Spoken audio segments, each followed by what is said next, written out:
in a Christian family. Pentecostal. Pentecostal. I was born in Romania in a Christian family. Pentecostal. Pentecostal. That's a damn church right there. That's time for the church, son. We about to have an eyes wide shut church party in the basement. That's what they call the after party. Y'all ever heard of the after party? You know what I'm saying? I was born in Romania in a Christian family. Pentecostal. Pentecostal. I was born in Romania in a Christian family. Pentecostal. Pentecostal. I put my key in the ignition. Hot and fresh out the kitchen. I put my key in the ignition. Hot and fresh out the kitchen. Sipping on smoking wrong. I'm like, so what, I'm drawn. It's a freaking weekend, baby. We about to have some church. Some church. I was born in Romania in a Christian family. Pentecostal. Pentecostal. I was born in Romania in a Christian family. Pentecostal. Pentecostal. That's a damn church right there.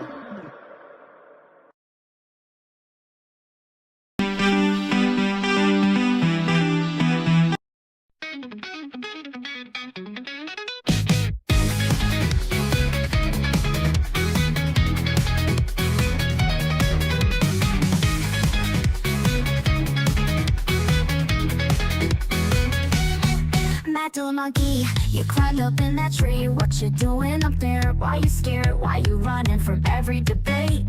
You ran from Andrew and from me. Mad little monkey, mad little monkey, mad little monkey. You like the female monkeys with them bananas between their trees, hanging down, upside down, frown, that's a smile. What you doing to me? Climbing up that tree. Matt and a female male monkey climbed up a tree. KSSING and doing much more and worse than that.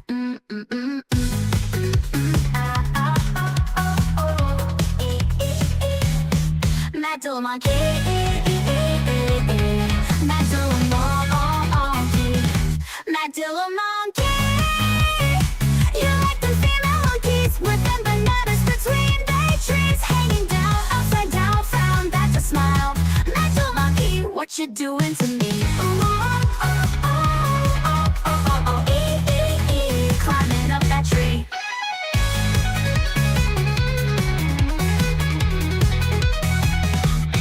Give me a na-na-na, na-na-na.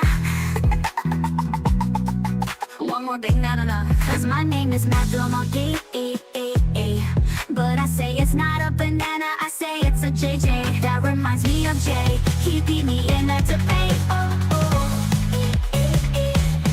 Mad little monkey. Mad little monkey. Mad little monkey. You like the female monkeys with them bananas between their trees, hanging down, upside down, frown, that's a smile. Mad little monkey, what you doing to me?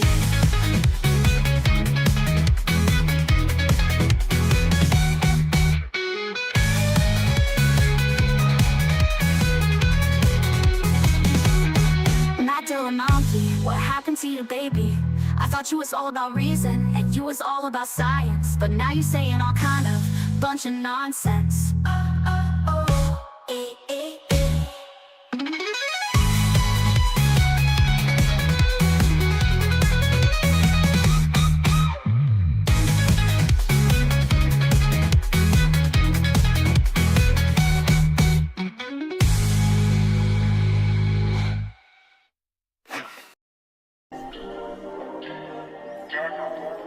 Quasimodo,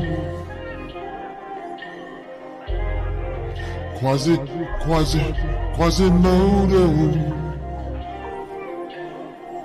got lots of bitches calling me on my mobile.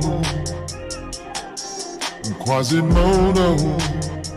I got a natural flesh patch right there for my mobile. I live a life Quasimodo. All right, what's up? Welcome. Today, a little bit of a different vibe. We're going to talk about some of the history, some of the background, some of the drama that's happened over the last almost 10 years. So from the time of me beginning to have a renewed interest in Orthodoxy, as you know, I was almost Orthodox in 2007. And then decided not to convert at that time because I wasn't ready. There were also some bad experiences, and sometimes I've talked about this stuff, sometimes I've not talked about it. In the case of my original Antiochian experience, I did have some bad times. I'm going to talk about all this stuff, not in a mean way. I'm not even in a bad mood. I don't really care anymore about a lot of this stuff. The reason I'm addressing it, though, is because I think we knew that there would be some resurgence at some point when it came to the opposition from within the Orthodox world. There was a curious quietness. Everything was very, very quiet for the last 2, maybe even 3 years. 2 years, where there was a lot of opposition about 2 to 3 years ago, largely out of significant sections, not totally, but significant sections of the OCA. And as you know, we did some responses back at that time. But it seems that more recently, there have been more pushes from a couple sectors of the Antiochian world, which I'm not really in anymore. I was received into the Antiochian church 2018, somewhere in there. So, we're getting close to almost a decade, if you count the catechumenate and whatnot, of Orthodoxy, almost there. And I thought I would share some of those experiences in terms of bad experiences. Why? Because there are so many people converting and so many catechumens, and so many of the people go to a church and then they find out that the church doesn't like me. And I tried to warn people a lot about that, just because you watch my stuff and you hear me say Bayes stuff and you hear the arguments, the apologetics, when you go to an Orthodox church, that doesn't guarantee that they like me. In fact, a lot of these people hate me. That's the point, is like, you have to understand that the Orthodox world is not immune to the stuff everywhere else. And I never even wanted to be some sort of like face of Orthodoxy. I don't mind doing debates and apologetics and all that stuff. It's not something I sought out. I don't want to be anyone's spiritual guide, guru, whatever. I do enjoy discussing the topics. I do enjoy, at times, debating people. But even debate gets old. As you can tell, we haven't done a public debate in a long time. The Tim Gordon debates were kind of the last of some of the debates that we've done in a long time. I mean, open debate call-ins, I don't really even count those as debates. They're not really any kind of formal debate that I have to prepare for. Those are just random atheists and whatnot calling in. And, as we saw the other day, sometimes a Protestant, sometimes an evangelical. But I thought I would just also kind of explain some of my bad experiences to let you know and to help you understand that you're going to have bad experiences in the Orthodox world too. And for a lot of people, it will be a temptation to shake you out. But I just want to encourage you to not get down, to not get frustrated, to not get shaken out, to not think that because the first church that you attend happens to have a liberal priest or something like that, it's not the end of the world. It took me many years to find a good Orthodox church, and I had to keep seeking, I had to keep persevering, and eventually, by God's providence, I found one. But I think if I talked about some of my past experiences I've talked about a lot of good experiences, but I haven't talked a lot about bad experiences because I tend to just ignore a lot of this stuff. Somebody got mad because I posted that list of people that I would say to disagree or to avoid. But you understand, these are people who have, ever since I became Orthodox, worked tirelessly to destroy my name, say bad things, the worst things about me, try to get me excommunicated from the day I came in. And I mean, I'll be honest with you, like, man, a lot of times encountering that kind of stuff, I don't even want to be involved. I wanted to just quit. When you've got like famous priests the day that I'm about to become Orthodox trying to get me excommunicated, that's crazy. And I'll talk about why that happened. And I'll be specific. And the other thing that's interesting too, and kind of sad, is that over the years, almost no people who've had issues have ever reached out or said anything. My approach typically, like for today, when this Antiochian parish put out a list that I'm a dangerous person, right? I called them. I emailed and called both numbers for the parish to have a conversation.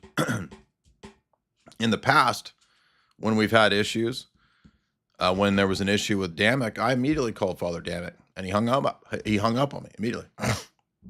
So I'm the kind of person that usually tries to immediately squash beefs or deal with issues.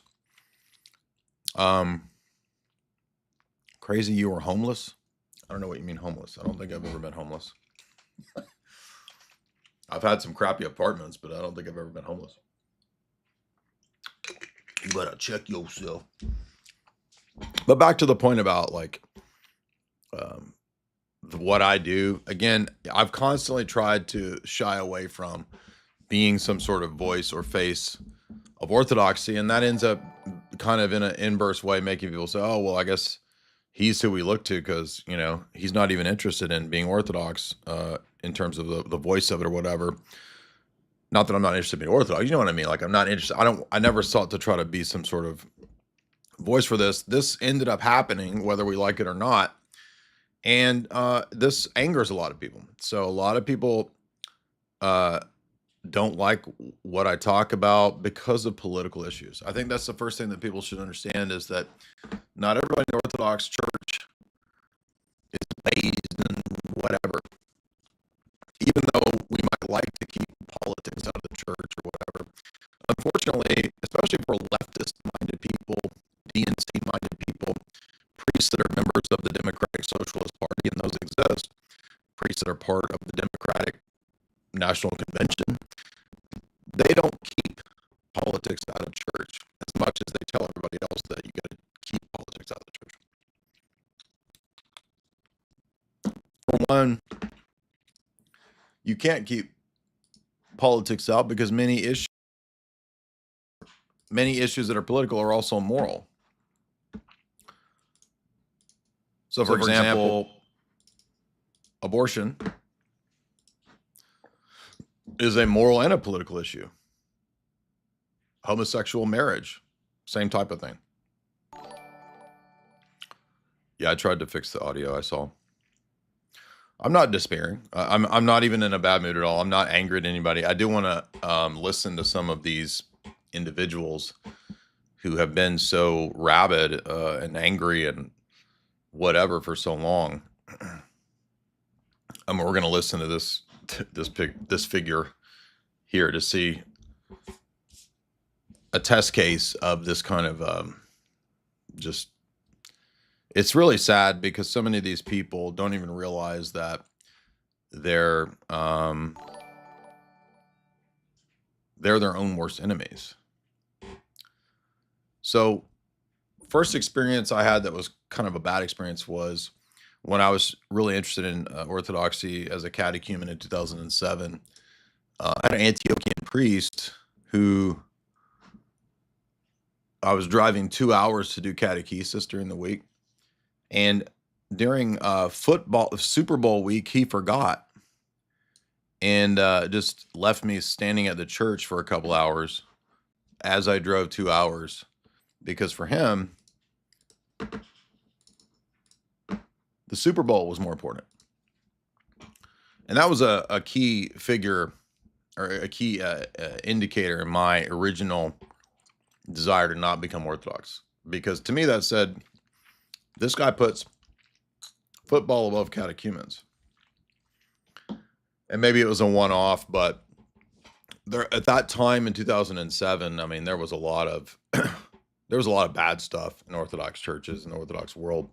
I remember having conversations with Bible teachers at that church, and one guy tried to give a defense of Satan. I thought that was really weird. One guy tried to prove all the errors in the Bible, and it was just like, man, like, why would I go for, like, this is worse than trad Catholicism if this is all of Orthodoxy. So those weren't the only things that made me not become Orthodox in 2007. There was other things, but I'm just giving some examples of bad encounters. The first time I was invited to an Orthodox conference, I got punched. I got punched by a dude. He's a professor. He didn't like the fact that I was arguing that Orthodox Christianity could be defended through transcendental arguments. He got in my face, a very large, sort of portly dude, and he punched me. And there were many witnesses there. I think FDA was there. And I still remained Orthodox. The next year, or maybe 2 years later, at that same conference, a gigantic 400-pound professor got in my face and screamed at me, yelled at me to try to get me to leave, over thinking that transcendental arguments could prove God's existence. I mean, I've seen and dealt with some of the most insane, crazy stuff from people in this domain that it's hard to believe, but it's true. You can ask people that were there. FDA was there for that. Now, I'm not going to name people because I've already, we actually made, the guy that punched me later on that night, we had a drink and we made up. I wasn't drinking alcohol, but he was. He apologized, but I started realizing also after that case and another case of the big fat guy screaming at me, I actually think too that we have to remember a lot of people that are in the Orthodox world, they're also on meds, and I'm being 100% serious. Like, there are people that are on SSRIs. A lot of the people in the Orthodox world are unstable mentally. And it makes sense. I mean, the church is a hospital, so it's going to attract all kinds of people that need help. But even in the monastic world too, there are people who have mental problems in the monastic world. So people need to be aware of this, that when you go to the Orthodox Church, it is a haven, it's a refuge, it's a hospital for sinners, but there's going to be crazy people. There's going to be people at your church that are literally on meds and insane. There's going to be people that try to fight you. There's going to be people that punch you in the face if you're me. Well, he punched me more in the back of my neck. It wasn't really my face, but I did tumble over a table. It's a funny story. But you can't expect that it's going to be like a bed of roses. Now, probably for a lot of people, if you aren't out here as a sort of a public figure, there's not as much of a target on you or something like that. So you're probably not going to have to deal with as much stuff. But as I said to Cleve when we did our podcast today, the next time that I got interested in Orthodoxy and had a significant odd event was actually the first time I met a bishop, and we went to lunch with a bishop and a bunch of clergy. And this, I think, was unfortunate because it was one of the first times I realized that there are some problems in the OCA circles. So this is around 2000, I don't know, 17, somewhere in there. And met a couple very prominent Orthodox people at this event. But the thing that was odd about this was that in meeting a lot of these people and being at a sort of a dinner discussion meeting, I mentioned that in passing that I'd interviewed Alexander Dugin. And I didn't think anything about this because I come from the world of academia. I was in grad school not too long before this event. And for me, doing interviews and reading geopolitical texts, it's just what you do. It's part of being in academia. It's part of doing scholarship. If you're in academia, for example, you're going to read everybody. You're going to be reading people that you disagree with. You're going to be forced to read texts, atheist texts, Gnostic texts, geopolitical texts, depending upon what you're studying. And that's the milieu from which you come. That's what you do. There's nothing odd about it. In the world of normies and media, however, it is not that way. So to interview Alexander Dugin immediately elicited very intense suspicion from a lot of OCA clergy that I first met. I didn't understand exactly why at the time, but then I realized maybe they think that I'm a Russian agent or some sort of nonsense like this. And lo and behold, this is around 2016, 2017, right when the Russia collusion nonsense started kicking off. Around that same time, prior to me ever going on Lord Voldemort in the more recent, I wasn't hosting or anything. I'd been on Alex once in 2007. But they had been having Dugin come on with Alex right around 2016, 2017. And that's when they kicked off this whole Russia collusion. There's all these Russian agents in America that are getting Donald Trump elected. And Alex, of course, played a key role in helping Trump get elected through his base in 2016. And people began to associate, if you recall, Alex Jones with being a Russian agent. That became a big talking point. So then I started putting two and two together. Oh, perhaps many of these priests believe the Russia collusion narrative. And of course, many of them did. So I think that was what originally spawned some suspicion from some of the OCA clergy and one bishop about who I was and why I talked about all of these different strange topics and espionage and this and that. And not too soon after that, I began to study the relationship between the church, NGOs, think tanks in more depth. I knew a little bit about that. I knew about the Cold War and the KGB and this kind of stuff, but I didn't have a really good grasp on that in the Orthodox world. And some years back, you may recall, we did a podcast where we talked about the spooky subversion of Orthodoxy.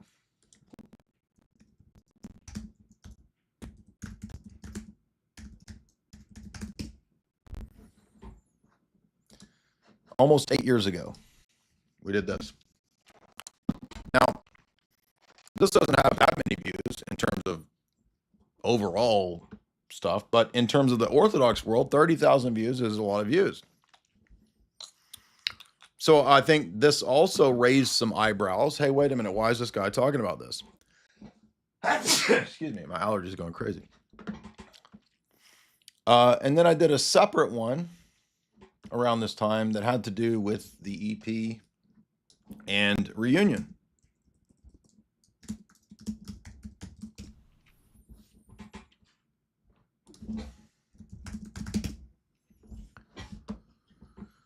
I don't even remember what that was called.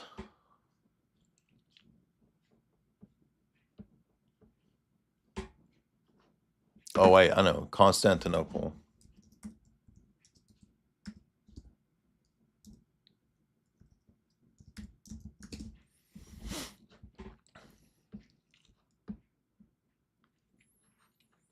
Here we go. And Patriarch Constantinople, Ukrainian Schism, Ecumenism, and Freemasonry, almost 8 years ago. So these two podcasts that I did back then raised a lot of eyebrows, I suppose. And so immediately, the people in those spheres, Antiochian and OCA, again, very limited certain spheres, decided that I was bad news. Now, I didn't even know any of these people. Had no idea who any of these people. I'd heard of people like Father Andrew Stephen Damick. I'd heard of people like Father Thomas Soroka, these people. But I'd never said anything bad about them, never attacked them or anything like that. And they began to post things publicly on their profiles, on their Facebook, that this rising trend of young men into Orthodoxy. Now, remember, this is like 2017. Okay, this is early on, 2018. It's becoming a problem. And somebody reached out to me that Ancient Faith Radio was pushing a lot of really weird heterodox stuff. The first thing I noticed was that Father Stephen Freeman wrote many, many, many articles saying that the Old Testament was full of errors, it was all historically inaccurate, and that it just doesn't line up with the New Testament God, the God of love. Now, that's all Marcionism, clearly. And I started to realize, well, this sounds like somebody who's a liberal Anglican priest. This doesn't sound like anything I see in the church fathers. So I made a video responding to the specific theological points, nothing personal, nothing inordinate. And this enraged a bunch of people at Ancient Faith Radio. Let me show you this.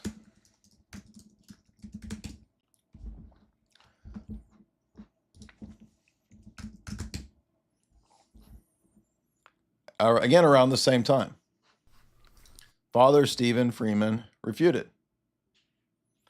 Now, he doesn't just have the copyist error position. It's a very radical position, a very liberal, higher critical position that he took.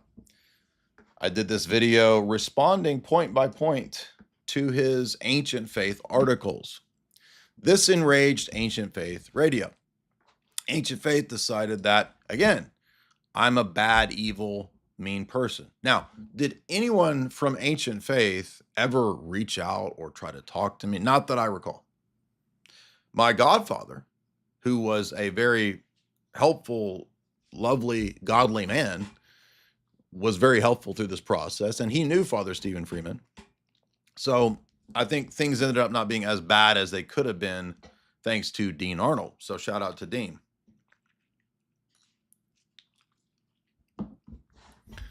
But it was obvious to me at this point, and again, right after this, here's something crazy that happened. There was a big bunch of brouhaha because Ancient Faith Radio was promoting and offering a conference where a woman was invited to speak who promotes Skittles to kids through her kids' books and through other kids' books openly.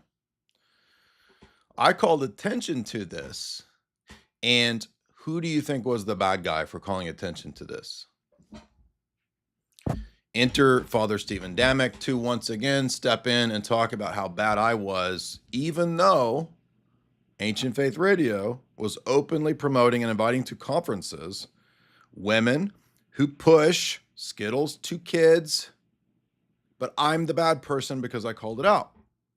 So I started realizing something's off. And this is all documented in the video responding to Damick from 7 or 8 years ago. Next, there was an event where on Facebook, this is back when people were still doing stuff on Facebook, there was a discussion about women teaching in the church. Now, keep in mind, feminism is going to be a big role in this too. Feminism is a key point. I commented on a random person's profile that Paul teaches that women should not teach in the church in any kind of official clerical capacity. This angered Father Andrew Stephen Damick again, who went after me and wrote another entire public post all about me. This time he went to some satire videos and decided that I was an insane person because he didn't realize that I had satire videos. So he thought the stuff that was satire was real. Long story short, on Twitter, he called everybody who was an orthobro incels. This was a huge, this blew up. And this blew up in his face, and he ended up having to publicly apologize for calling everyone orthobros. Now, Father Stephen Damick never apologized to me about anything, ever, at all. It just, ignore him. I will publicly apologize for calling everyone in Jay's audience a bunch of incels.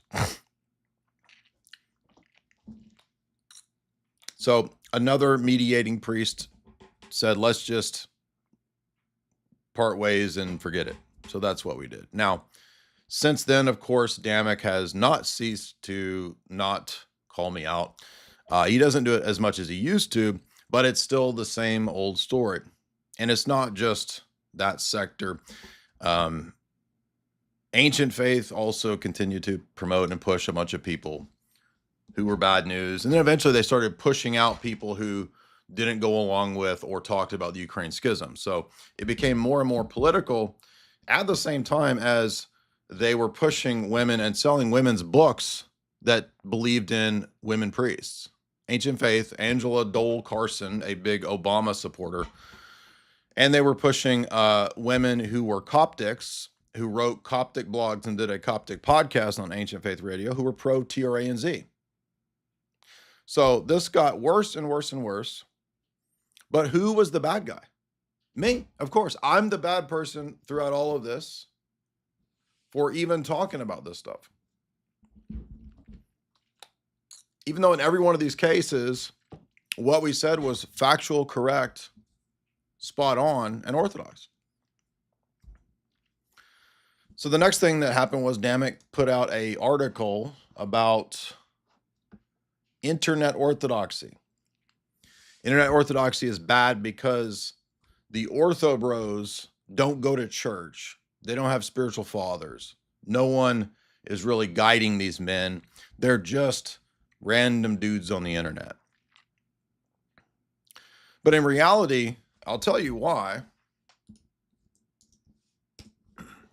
What was really going on.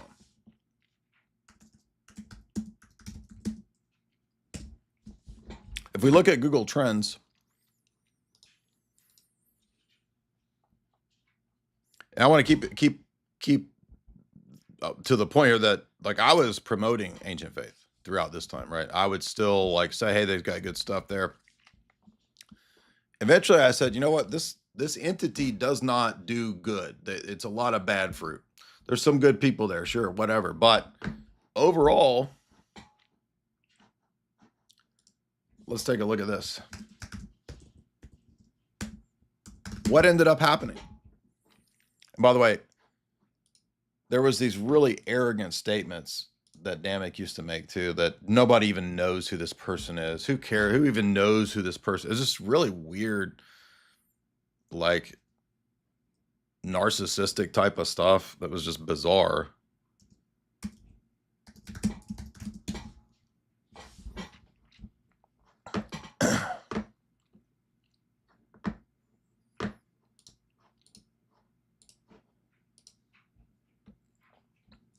But what happened between these two?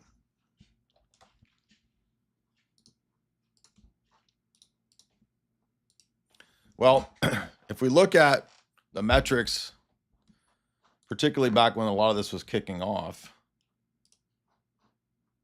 let's see.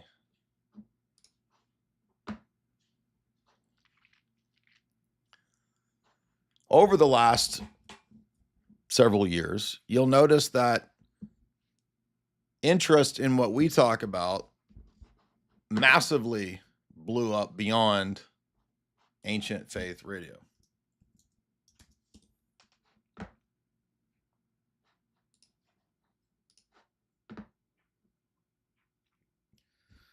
If you come back here to 2011, 2012, right? Nobody was interested in what we talk about. And then lo and behold, the more Ancient Faith Radio doubled down in 2018, coming after your boy, the more they talked about how bad I was, it flipped. There's the metrics for you for the last 10 years. In my opinion, that's why they were really mad. It had to do with their market share, their metrics, this and that. It's not about, that's what it's about.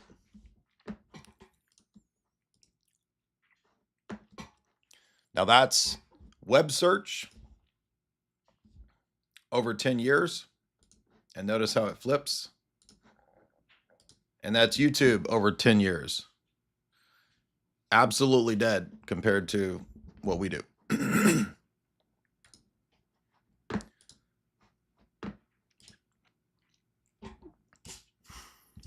So after this, things shifted away from ancient faith type stuff to then it became an issue of people within the OCA. One Father David Galloway did a private lecture to a bunch of OCA clergy, priests and bishops. I don't know who all was there. And I was sent images of the slides. And he did a talk where me and Father Hears were dragging people off of the ladder of St. John into hell, which is, by the way, very inappropriate, defacing the icon, putting me and Father Hears, dragging people on an icon down to hell. But that wasn't for public consumption.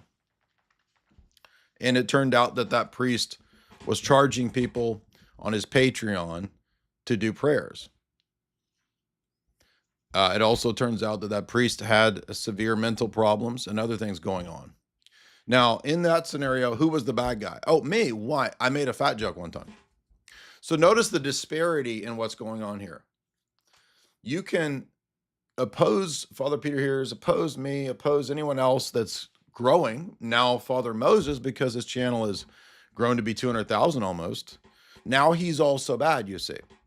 So anyone who's basically not under the control of something like a corporate entity like Ancient Faith or whatever, or who's not subservient to or doesn't submit to the structure of the OCA or the EP or GoArc or El Pitaforos, they're now problem people that are divisive, this. Okay, let's say that that's all true. Let's say that for all of these people, there's a sincere, genuine concern to keep the ortho bros from damaging the people in the church. Let's say that that's true. To the extent that there's a letter given out at a large Antiochian parish in Wichita, Kansas, as far as I can tell, Father Paul Callahan's church. Here's the letter. If you can see that. Let's do it this way.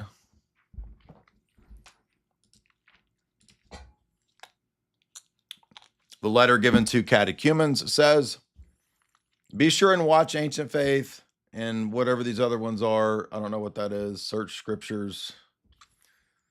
On YouTube, you can watch Father Josiah Trenna, which is odd because I think he's a little more trad than these people would like.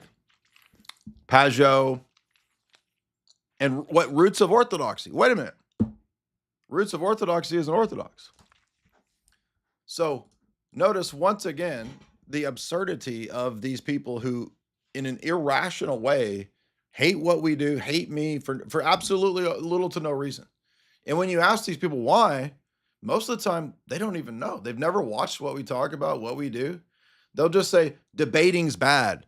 He's a right-wing nut. Do you want to know what they tried to say about me when I first came in?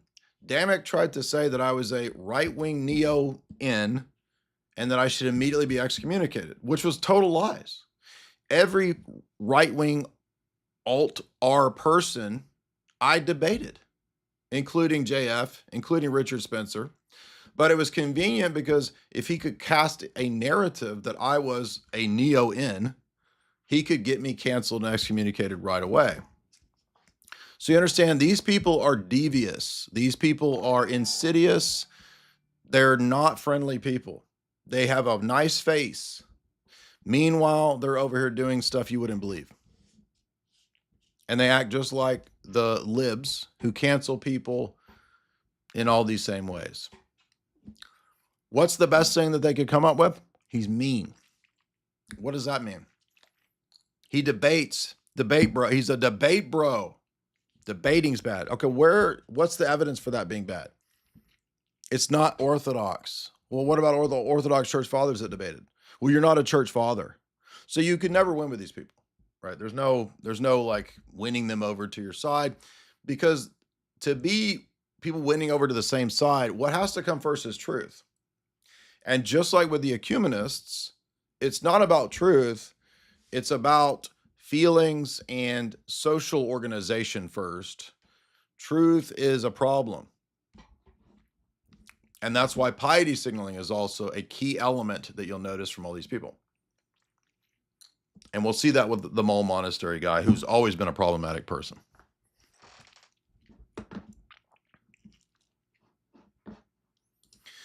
But again, we're going to say for the sake of argument that the ortho bros are all bad, which is funny because not even an organized movement. These people actually think it's an organized movement when it's just young men converting from a large audience that we have over here. And now Father Moses has a bigger audience. So now that takes heat off of me.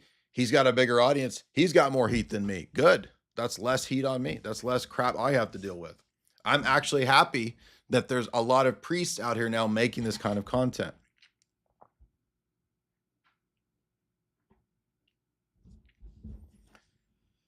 But here's the thing. Let's say for the sake of argument that this is all genuine concern for the ortho bros infecting the church with a toxic masculinity. Well, why then would you direct people to a Roman Catholic Uniate scam grift channel like Roots of Orthodoxy, openly associated with and making videos for the fallen, scandalous Voice of Reason goblin? So Voice of Reason and that sphere is better than what we do. Notice the insane level of hypocrisy here. Now that's just the beginning point. That's not even the real bizarre double standard. Let's forget the Roots of Orthodoxy inconsistency here. Let's say that they are still genuinely concerned about the dangers of orthobroism, which is not a thing. It's a joke that turned into a weaponized term that you're going to see. Father Thomas Soroka went and collaborated at a liberal Jewish magazine to make a hit piece on me. If this is really for the concern of the best of the people and the young people and all the people coming to the church, where are the flyers warning about all the gay, ecumenist, LGBTQ plus and pro-trans people in the Orthodox world? Oh, there's not any. I've never seen one. But you better believe that if you ever have a crooked toenail in the direction of right-wing things, you're under their watch. And no, I actually got messages like that early on. That's why I don't take these people too seriously. When Father Thomas Soroka would put stuff, I've saved all these, by the way, over the years, because I knew all this stuff would come back. So I have the receipts, like on Facebook, him saying that he's going to put an end to this orthobro stuff. This was like back in 2020. All of this orthobro, this toxic internet orthobro debating, this will not last much longer. I'm going to put it in, all this kind of like this talk of what he's going to do, threats, all this kind of stuff. Never even talked to this person. Never said anything about this person. Don't know him. And yet he is going to put an end to all the toxic orthobros. For what? Why? Now, the Israel element is part of this. In fact, back in 2018, one of the reasons, 1718, that they wanted to cast me as neo-in is merely for criticizing Zionist type stuff back then. And there were actual Zio-fanatic priests and neocon boomers in the priesthood who also participated in this, wanting me to be ousted or thrown out of the church or whatever. Now, guess what? Here we are in 2025. All of that, the Overton window has shifted. All the stuff I warned you about with the push for the EP in Rome Union, it just happened. They're doing it now. They're pushing it now. They said I was a crazy conspiracy theorist because I said this was coming. Let's not forget the COOF, when about half of the Orthodox world showed that they don't actually believe Orthodoxy. They tried to have anybody who agreed with me literally thrown out of Orthodox churches. They said, get out of our church if you agree with that guy and you don't agree to masks and shutdowns and lockdowns and all that.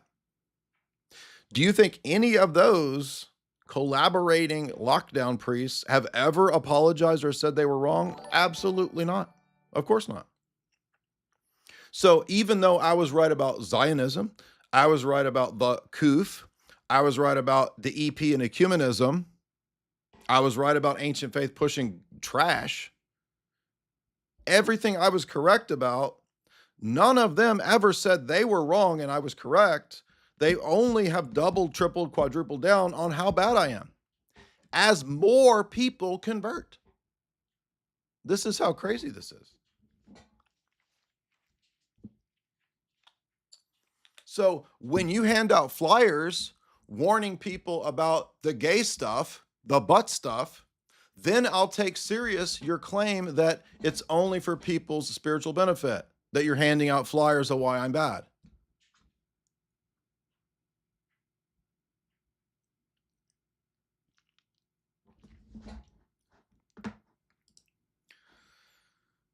The liberal Jewish Ecumenist magazine did a hit piece on us in 2023. And this was all made possible by the great Father Thomas Soroka. So, oh, he's so based and he's so trad. Oh, really? Why is he going to a liberal Ecumenist magazine collaborating on a hit piece on me? And you'll notice how they distort my face to make it. He distorts the message. He distorts orthodoxy. And if you read this horrible crap lib article, it's like literal Ricardi Schwartz level stuff.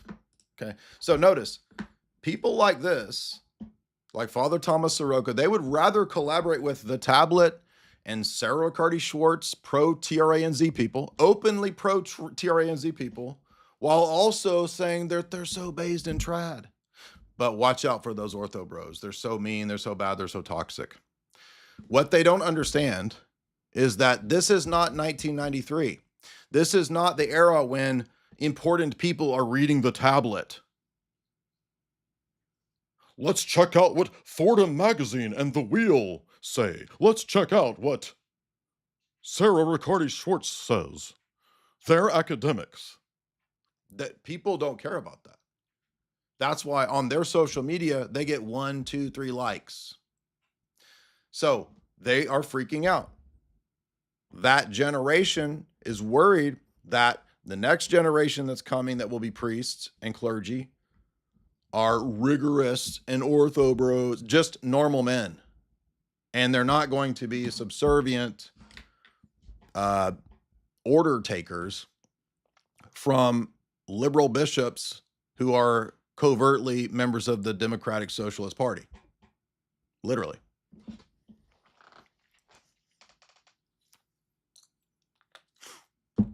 Or liberal Orthodox bishops that are covertly homosexual. How about that? By the way, if you want to support the stream, you can do so through super chats. See, like at a certain point, I quit caring about this stuff anymore. Like I used to care. I was really concerned oh no, I hope Father Stephen Damick likes me. And 10 years later, I don't care. I really don't care anymore. And I don't care if you in the audience don't like me. I don't care anymore. I really don't. Because I mean, I'm almost a decade into this. And to see the same crap from 10 years ago that was said about me. Oh, he's alt-R. He critiques Zionism. He must be a neo-in. He doesn't like Bush and our neocon stuff. He's not a neocon. Now, to speak specifically of the neocon stuff, people say, why did you include Father Ted? Oh my gosh, why? Why would you include Father Ted? So Father Ted specifically told people in his church that he does not want them coming to our church because he's in Jacksonville and we are not too far from that. Father Ted Pisarchuk is an open supporter of the homosexual agenda and openly tells people not to listen to Father Josiah Trinum over that. In fact, we have people at our church who left his church because he told them not to come to our church because we were not pro Skittles. That's why. Now, a lot of these people, I would imagine you can already figure out why, such as, for example, Rod Dreher, who is now openly saying, I'm a Zionist. I'm a Zionist. I'm such a Zionist. I'm a Zionist. And I never said anything about this guy. Never talked to Roger, never said anything. But out of nowhere, the ortho bros are bad. The debating is bad. The ortho bros are so bad. Bishop Alexander Golitsyn openly says Origen is a saint. Origen is explicitly condemned in the totality of his theological system in the Sixth Ecumenical Council. In the Confession of St. Sophronius, accepted of the Sixth Council. There's no way to make Origen a saint. So do you see a pattern of the people? And I'm just going to make it really easy, except for the lunatic Nathaniel Kapner. All of these people are ecumenists, perennialists, like David Bentley Hart, universalists, Origenists, pro-Skittles, and or neocons, and or just angry at me for no reason. And somebody didn't even understand that. They thought I was saying that every one of these people is all the things I listed. No, they're not all neocons and Democrats. That doesn't make any sense. It's and or. Ecumenist and or boomer docs. What do I mean by boomer docs? That I take that to mean people that take Americanism and American philosophy to be first and foremost. Orthodoxy is second to that. Anything Americanist comes first, and orthodoxy is interpreted through the lens of Americanism. So that would be the kind of the neocon attitude. For example, the first time I attended St. Justin Martyr, Father Ted's church, he gave a homily where he said, Mother Teresa was a saint, an ideal saint for the Orthodox Church. That's total nonsense, totally not true. And in the prayers of the liturgy included prayers against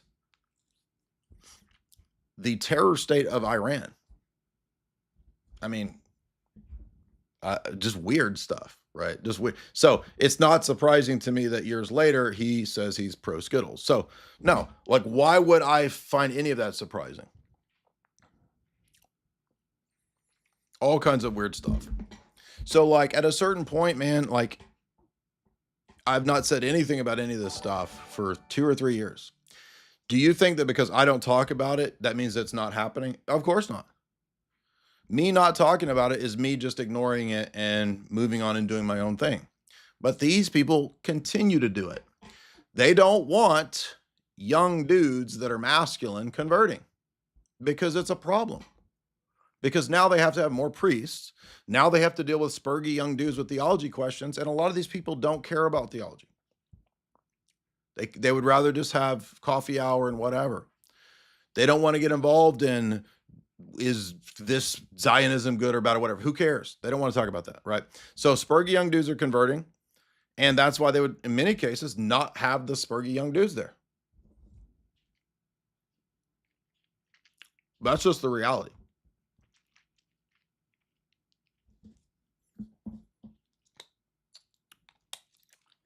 And after 10 years of it, almost, like, I just don't care anymore. I really don't care anymore. I don't care what priests or whoever's mad and doesn't. I mean, it didn't do anything. The promise of shutting all the ortho bros down and they're going to put an end to this internet orthodoxy. We'll put an end to nothing. They didn't do anything. It only made it worse for them.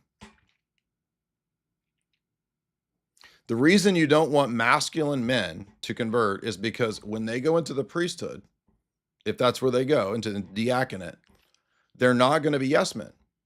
And certain entities in the Orthodox world function like a military. They're actually structured like a military. You can go ask Father Andrew more about this. So they want a top-down structure where you just do what you're told. And while Orthodoxy has a hierarchy, it is not a papal system. It's not a military. A bishop is not infallible. They don't have the right to just do anything and tell you. They can't tell you I own your house now. I'm your bishop. Give me your house. No, they can't. So there's limits to these kinds of things.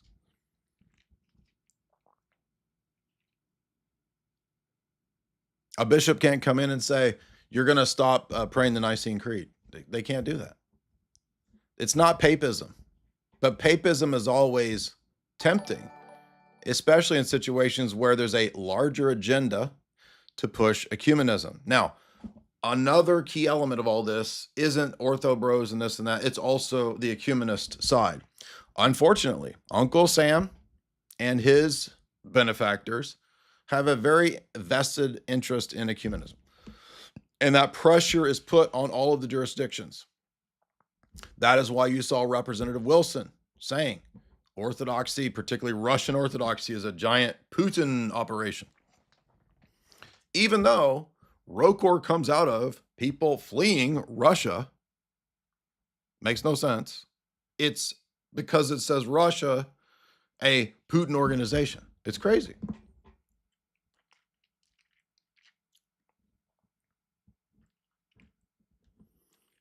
And what is he? Neocon. What was the other one that was saying the same stuff? One of these other government goobers? Neocon. Who do neocons answer to? Israel. Duh. I mean, you can go on Twitter now and every neocon politician gets called out every day by thousands of people because everyone tracks who donates to them. When I talked about foundations and think tanks influencing Christianity, NGOs, corporations, etc., do you know what Damick said? He said that's crazy tinfoil hat stuff. Now everyone knows this is true. Did Damick say, I'm sorry, you were actually correct? No, of course not. In fact, he actually was talking to and doing meetings and podcasts with people from Fordham, which shows that he knows that think tanks and foundations influence the church. So Rachel wrote an excellent classic article detailing, of course, they influence the church. Why? Stop being so naive. And again, you understand, I've been called crazy for 10 years over this because I talked about this before I was Orthodox, because I learned about it in the Roman Catholic world. So for the response to be, you're crazy, you're tinfoil hat, that doesn't work in the age of the internet. You can't act like it's 1993 when all the smart people read Time magazine. They don't do that anymore. People go to Twitter now. People go to YouTube. That's where the public square is. And the boomers don't understand that. They don't understand what we do. They don't understand the internet. They think that it can be like 1993, 1998, where you just make a few phone calls and you shut it down. That doesn't work in the era of the internet.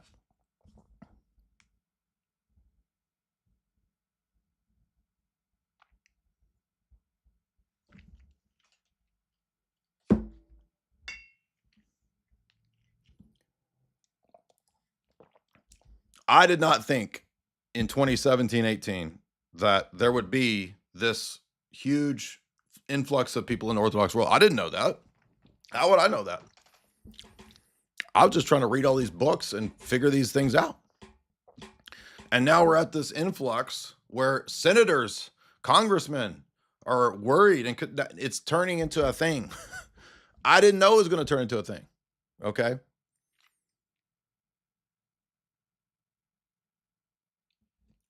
So I don't know how to handle all this stuff.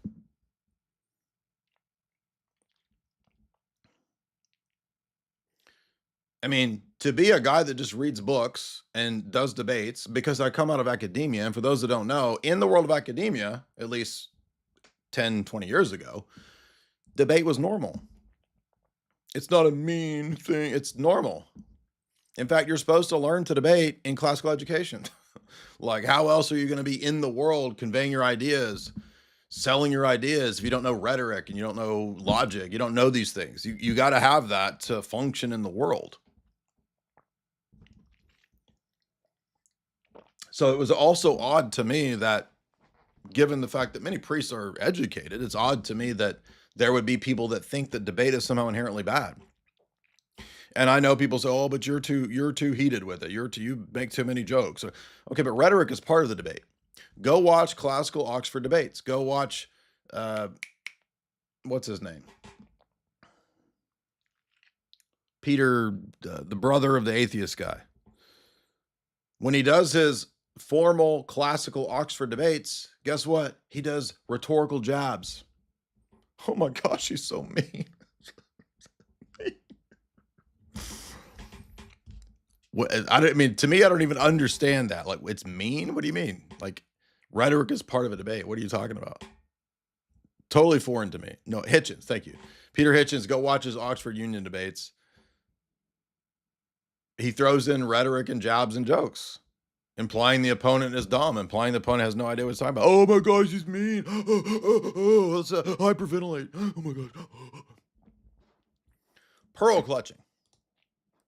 What is pearl clutching? Pearl clutching is feigned outrage. Oh my God. Oh, I can't believe they said that. Over minutia. Pearl clutching is feigned outrage over minutia. All right, let's see what. And this person is one of the worst, honestly. And I'm going from memory here. This person, this was just called to my attention. This man who makes the ugliest icons you have ever seen. And in my opinion, ugly aesthetics signifies some kind of ugly off in the faith realm or spiritual realm. Mole monastery, or should I say mole monetary? Mole monetary icons. This looks like every 1960s liberal polished press Roman Catholic publication. This looks like Anglican queer theory publication from a so-called Orthodox monastery, Seraphim Aldea, one of the luminaries of ancient faith, who, if I recall, featured pro-BLM, pro-George Floyd, Marxist people on his podcast. So again, keep in mind, I'm bad, these people are good. Let's hear what he says about how the influx of converts is actually all Protestant. It's all Protestant. Debating is Protestant. So in other words, like the meme, everything that I don't like is Tiny Mustache Man. Everything I don't like is Protestant. My dear ones, may God bless us wherever we are in this world. This is a topic that comes back again and again during our summer pilgrimages, when people travel to Mal and to Iona to spend time with our monasteries and our monastic community. It also recurrently pops up in our online meetings, when we have our Zoom meetings with the members of our online community, and we get to exchange questions and we have a conversation every month. So I want to address this in a public way, in the hope that this will answer the questions of many other people who are not our pilgrims or are not members of our online community. Very recently, in the last few years, post-pandemic in particular, the numbers of converts to Orthodoxy in the West has increased, particularly in places like the United States or Canada, but also in Western Europe. And people are a bit confused, and they ask for my take on this increase. And the reason I struggle with this is that I am naturally of you will be wonderful, and yet one would struggle to find amongst these thousands of souls cramming in the church, one would struggle to find one single Christian soul. So I'm naturally inclined to not look at numbers and not to make more of them than what they really are. They are. Okay, so the number of people converting doesn't matter, only the spiritual inner real conversion. Okay, that's super pious. More people in church. So there is a greater responsibility for all of us to try our best to raise them up in Christ and to bring them onto their path for salvation. Also, I can't help but look at the fact that through a bunch of people, the holy apostles... Is my mic better now? Is it his audio that's bad or my audio that's bad? Let me try this.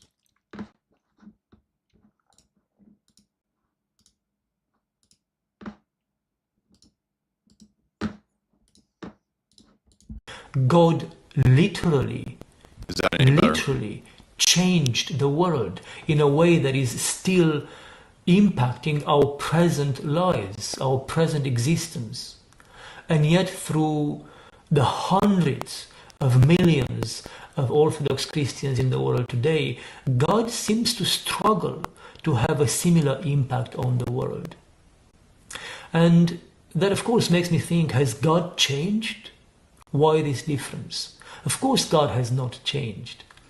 Have his intentions for the world changed? Of course, Okay, we're 4 minutes in. Has he said anything? Come on, man. those have not changed either. So, what must have changed is us and the quality of our faith, the quality of our standing before God, and the way in which we represent and live in the lives of those who do not know Him. And this is where my pain comes from. Because after visiting your parishes, after visiting your homes for close to 15 years now, and after living in the midst of Western Christians, Orthodox Christians, for 15 years now, what I perceive is an insidious way of Protestantism to survive in the hearts and the minds of a very large proportion of these new converts. Oh, so insidious Protestantism. I'm going to start to talk like this. I mean, can you not just sense that this guy's a weirdo? Come on, man. Of ours. There's within the Orthodox faith in the West, there's almost a Protestant type of orthodoxy that is very clearly present and influencing now from within the type of orthodoxy, the type of faith that welcomes these new converts. This is the guy, by the way, who, again, if I recall, going from memory like 5-6 years ago, would have BLM George Floyd people on. Like, this was like, this is like a super sauce, dude. Come on. And not only that, but this fake orthodoxy, this Protestant corruption of So all of you converts are fake Orthodox that converted because you have a Protestant mindset and you're infecting the church with your Protestant. I mean, orthodoxy misrepresents the Orthodox faith before those who are attracted to the faith. So he spent 5.5 minutes before just simply saying, I think that a lot of the converts are too Protestant in the Orthodox West. It took him 5.5 minutes with all this breathy, fake piety to say that. these poor souls come in these new parishes having heard some horrible, non-Orthodox, entirely Protestant things, mostly online. He's talking about me. So the things I say are horrible, horrible Protestant things that are non-Orthodox. What's horrible? Give an example of something horrible. You notice that there's no specifics. It's all just vagaries and like what? What's the horrible thing? And then they expect to find these realities in the parish where they convert. And they are scandalized almost very frequently by the fact that the reality of Orthodoxy is not that which they've been told online. And thank God for the instances when they find a parish where they meet real Orthodox people. So I'm not real Orthodox because I'm online, even though I am in a parish and I do go to church. And he's online, but he's the real Orthodox. and they have a chance to taste real orthodoxy and not the corrupted Protestant version that one may find and does find online. Well, does that mean that real orthodoxy is your Marxist, socialist, lib version? Is that the real orthodoxy? We need to find his the weirdos that he's had on his podcast in the past. This Protestant orthodoxy is driven by the wrong engines. It is not something that attracts these. Can you not spot like a fake? I am trying to be pious for you. Listen to the breath that I give. My name is Inigo Montoya. You killed my father. Prepare to die. Souls. These souls do not run towards something. They run away from things. This Protestant version of What does that even mean? The fake Orthodox converts, they don't run to something. They run away from something. This is like the Sphinx. If you've never watched the Sphinx from Mystery Men,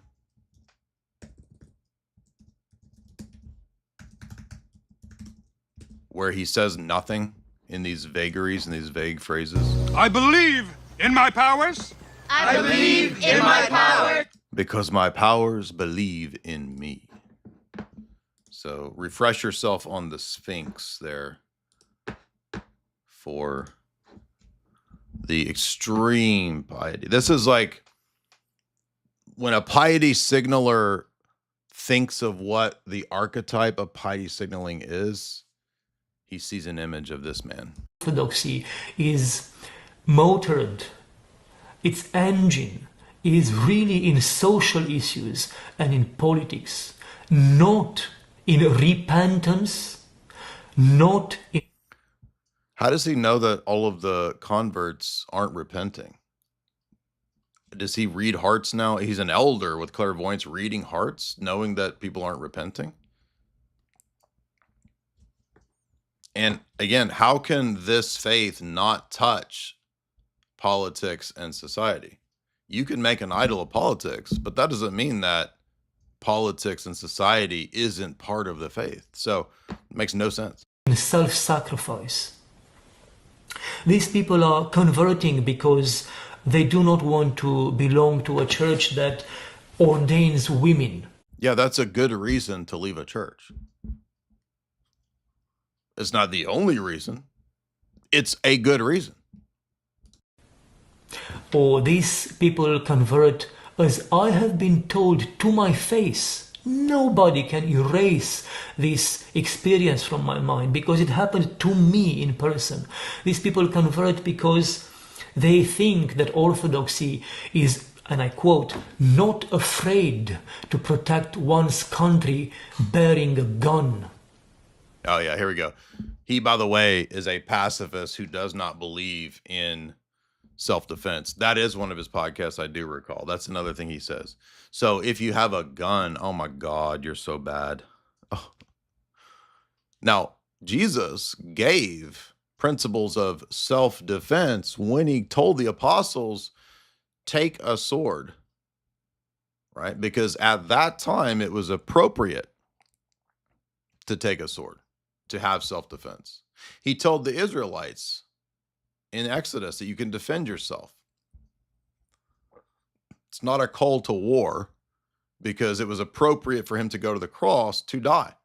So the appropriate action at the appropriate time is what is orthodox, is what is godly. That's why the church has always accepted that there can be Christian soldiers. That's in the canons of Nicaea. There are great saints in the Orthodox Church who fought Islam and kept it at bay. And this man is piety signaling with a leftist agenda, a socialist agenda, hence why he's had Marxist socialists on. And there's nothing further away from the depth and the truth of orthodoxy than these nonsense, blasphemous ideas. So the saints that were defenders of the West, defenders of their nations, are blasphemers according to this goblin. And yes, he is an actual goblin. Let's see what Hebrews 11 says about defending against invaders and foreigners when there is a call to defense.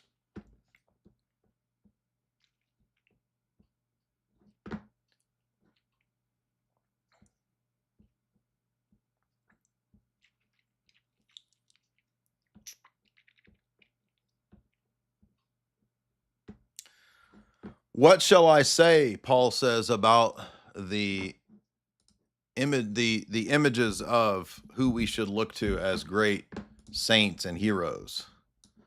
Gideon, Barak, Samson, Jephthah, David, Samuel, who through their faith subdued kingdoms.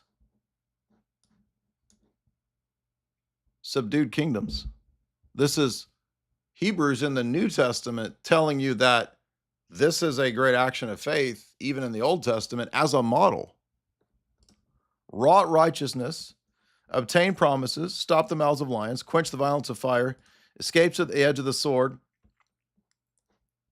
and out of weakness were made strong, waxed valiant in fights, and turned to flight the enemies of the alien, the foreigner. Does Seraphim Aldea sound at all like Paul? He just said Paul's a blasphemer for saying this. The idea of Christian nationalism or a sort of Christian misogyny. Oh, here we go. See, the lib agenda eventually makes its way out. It only takes a matter of time before the mask is off. These are as heretical, as blasphemous, as saying that there is something like a Christian war. No, it is heretical and blasphemous to repeat Enlightenment Protestant teaching, which is what you're teaching, Roger Williams's Baptist idea, that the state has no duty to God. How does any Orthodox person, who every Orthodox person knows about the history of Byzantium and the Christian Imperium and the Seventh Ecumenical Council, which calls the Imperium the God-ordained empire, how does any Orthodox person get the idea that there should not be a Christian state when there is a majority Orthodox Christian people? He's against the entire history of Russia. He is the heretic, not you. He is teaching Roger Williams' Baptist heresy, not us. Christian murder. They are perfectly equal. The thought that somehow within orthodoxy it is correct, God gives us permission to use violence of any sort in order to protect our borders. Open borders. You should have open borders. This is pure, total globalist socialism. This man is a fraud. He's telling you literally what Klaus Schwab and Pope Leo want, which is that you have no right to your borders and you have no right to defend yourself against invaders, even though Hebrews 11 says that the great heroes of faith defended themselves. This man is a Marcionite and a Roger Williams level heretic. That is pure heresy. The idea that somehow in orthodoxy He said having borders is pure heresy. Did you hear that? That is pure heresy. To use violence of any sort in order to protect our borders, that is pure heresy. These are the people that are against me. These are the people that hate what I do. Open socialist Poop libs. That's who these people are.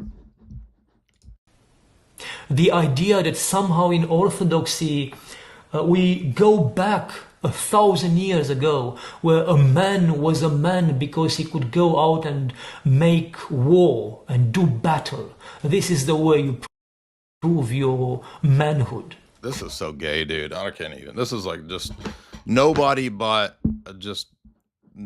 I can't watch the rest of this. Anyway, do we need to watch the rest of this? No, this is enough. So look, you want that? Be my guest. Go for it.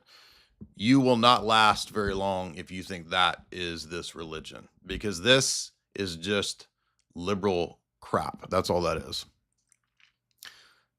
This man called St. Paisios a heretic by saying this. He's basically calling all of the classic. I mean, St. John Kronstadt was a monarchist. He's also a heretic. This guy is an absolute fraud. Austin Rain, $5. Here you go, Jay, an educated man with a blessing. Many years. Thank you. Catholic reaction to false unity shows how many are mindless. They're cheerleading for the papacy. They don't realize that ecumenism is a defeater for Rome. They don't care correctly. Correct. Zach, what's up? JB Peltier, $5. The soy antibodies are always liable to act up. Serious, genuine Orthodox people are still on the upswing. Everyone should take heart. Exactly. Nobody wants this stuff. Caleb, $10. Do not despair. Your debates are valuable. They're especially effective at converting apostate Protestants. My Antiochian priest is a fan of your work. Your work is important and on my prayer list. Yeah, it's not entire jurisdictions. It's just you just it's I guess parish by parish is what it is. Now, let's put this into perspective. Compare the awful stuff that this guy in Ancient Faith are promoting versus what we push. Everybody with a sense of clarity and history and honesty knows that what I talk about is what the classical traditional Orthodox view has always been. There's no way you could have martyrs like Saint Stephen or kings and martyrs that fought Islam and defended their people, which the Russian church's document says is still legitimate to defend your people, if that guy is right. That guy is pushing a political agenda for open borders under the cloak of the fraud of being a Christian. Jonathan Kelly, thank you for what you do. Trod, $5.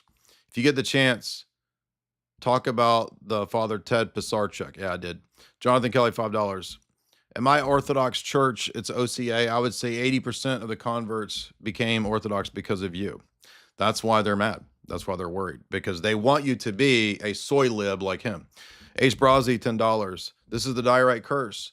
Moving forward, we can see that anybody that criticizes you or any clergy or orthobro are going to get cooked. Well, remember, the people that you think are these great heroes are precisely the ones going to liberal Jewish magazines to write hit pieces on me. So there you go. That's your heroes. That's who you're siding with there. Now, I've never talked to any of these people. None of these people were ever on my radar. But when we gained an audience, suddenly I'm their enemy. When I never talked to any of these people. Don't know any of these people. And how many of these people have actually reached out and never said, hey, you know what? I was wrong. What you said is correct. No. This is all 100% piety signaling fraud. And you notice the fake piety prepares the way for the heresies. He had to hit you with that emotional, breathy bunch of nonsense before he spewed actual nonsense, right? Slowboy Whiteboard, what's up? Sincere Hypocrite, $5. It's ironic how ecumenists claim to want unity, and yet they make open lists of the people that are to be avoided, which is divisive. This makes you think, well, the ecumenists only wants unity with other libs. They don't want don't want unity with people who aren't also subjective, relativistic, whatever. Rule Texera, $10. Thank you for what you do and for your channel. Thank you.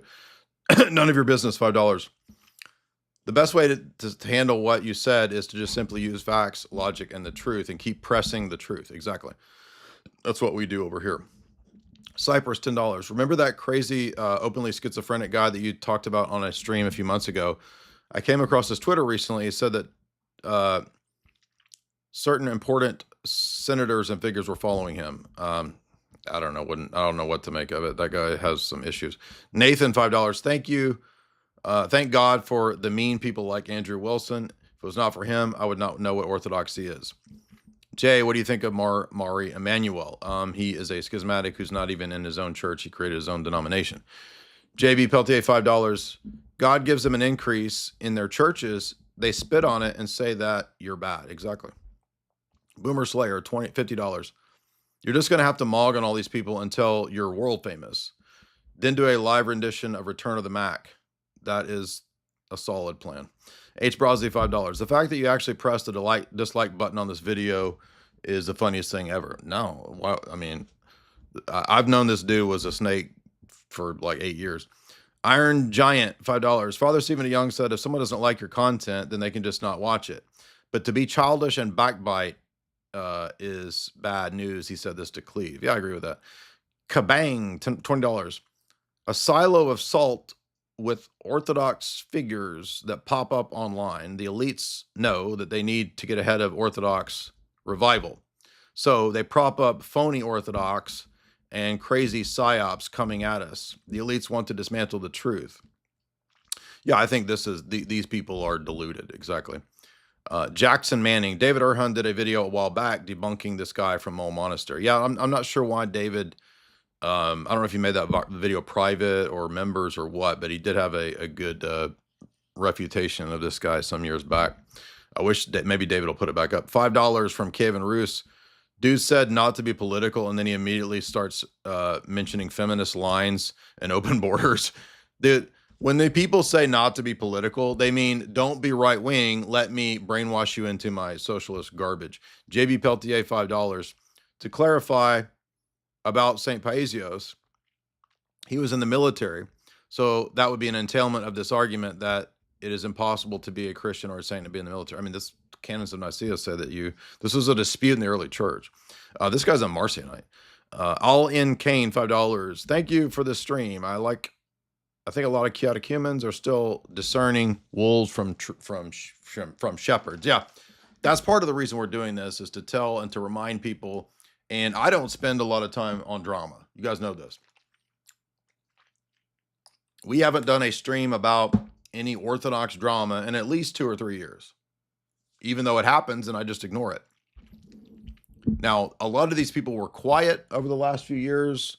I suspect, other clergy that I know suspect, that was because they were prepping for some big move like the push for the EP, or perhaps they're going to say and announce some big thing that Jay's bad. I don't know what they're going to do, but probably something like that. I don't care anymore. Nelly H, $100. Jay, thank you for all your work. I had a tough time this year personally. And one of the things that made it bearable was your channel. I hope these super chats go a long way towards redressing that balance. Well, thanks, man. You don't have to, you don't have to pay me back for anything. Appreciate you being a listener. Thank you so much. That was a big fat super chat, man. JB Peltier, $5. God gives an increase. No, we did that. Excuse me. Joe Wolf, $5. A video of Roman Catholics taking relics to Mole Monastery to be venerated. It is a YouTube short. Oh, so he venerates Roman Catholic saints. There you go. No shocker that this guy would be an ecumenist, if that's true. I haven't seen it, but Vitamin, $5. I'm a Jacksonville native. I was thinking about going to Father Ted's. How long ago was this? Couple years.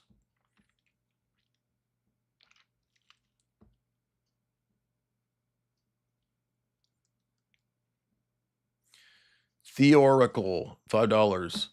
They try to silence and defame you because you're one of the brightest lights. We got you, though. Well, appreciate that. It's not what I was ever seeking to do. I'd rather just do comedy and the arts, because none of this is fun, dude. This is not enjoyable to have to deal with these kinds of just awful people, man. Bird, You are meta pastoral. I'm not sure what that means, but okay. None of your business.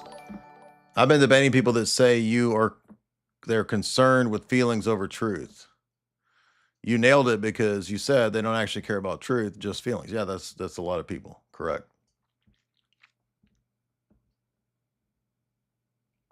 The other thing too is like, I ignore this stuff for 3 years. If I say something in response when they keep pressing against me and they keep doing this stuff, then I'm bad because I talk about it. That's really frustrating too. So I'm never supposed to reply when people constantly do this to me. All the way back almost 10 years. I hardly ever talk about it. And then when I do talk about it, I get these goblins on the post on YouTube talking about how, oh, you're a drama queen. You're so pathetic. I can't believe you would do this. This guy is saying the worst stuff imaginable, and you're mad that I said these people are bad. The same thing happened with Roots of Orthodoxy. We said all along that guy was a fraud. Everybody, oh, Dyer's so mean. He's butthurt because it's a successful channel. Dyer. And then lo and behold, he's a fraud. He's grifting the whole time, as I told you. But I'm the bad guy because I said it. See, this is so insane. Erhan had a great stream on the false union earlier. He went into some of the great stuff on the papacy and the way the culture works in Turkey. I'm glad he's back. Yeah, everybody should check out David Erhan's video. And David was the first person actually to call attention to the Mole Monastery fraud.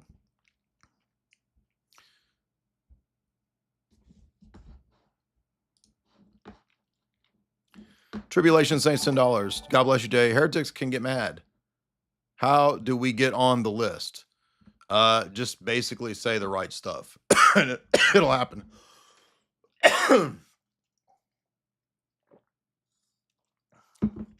Yeah, just say the right stuff and you will eventually be hated by these people.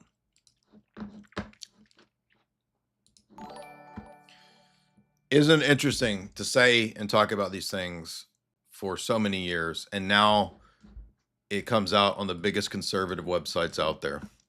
The CIA's man in Constantinople. See, I take this as a gigantic victory that the stuff I told you for all these years was correct. The biggest conservative sites now openly write articles and put stuff up. That's what I was saying 10 years ago.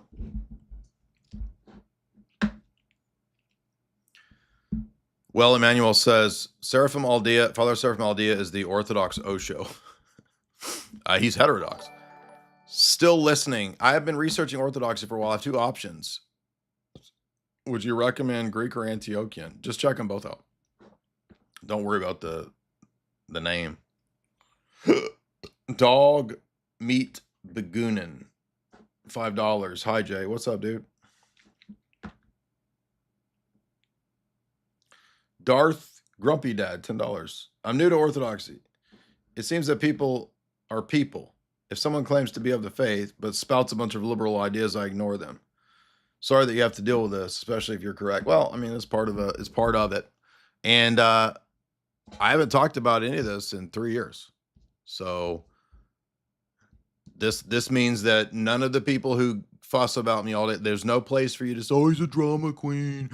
I haven't talked about any of this stuff for 3 years. The last time we did a stream like this was with David Erhan. How many years ago? Let's see. Because I already know what. Oh, there he is again. It's all about him.